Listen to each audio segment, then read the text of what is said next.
জিতের নতুন সিনেমা কেউ বলে বিপ্লবী, কেউ বলে ডাকাত।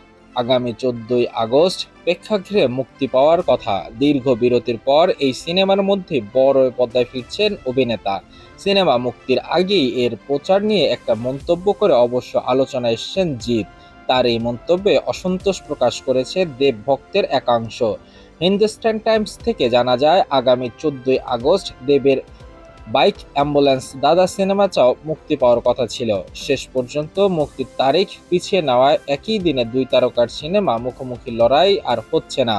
সম্প্রতি কেউ বলে বিপ্লবী, কেউ বলে ডাকাত সিনেমায় প্রচারে দেবের মার্কেটিং কৌশল নিয়ে কথা বলেন জিৎ। এক সাক্ষাৎকারে তিনি বলেন, দেব যেভাবে বিভিন্ন জায়গায় গিয়ে সিনেমা প্রচার করেন সেটি তার ভালো লাগে। এক্ষেত্রে দেবের অনেক শক্তির জায়গা রয়েছে বলে মন্তব্য করেন তিনি। তবে একইভাবে নিজের প্রচার করতে আগ্রহী নন জিৎ। তার ভাষায়, আমাকে সব জায়গায় গিয়ে প্রচার করতে হবে এতে আমি বিশ্বাস করি না, প্রয়োজনে মনেও করি না।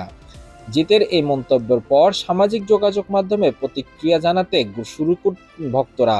কেউ দেবের প্রচারণা প্রশংসা করে, জিতের মন্তব্যের সমালোচনা করেন, আবার কেউ তাকে কটাক্ষ করেন।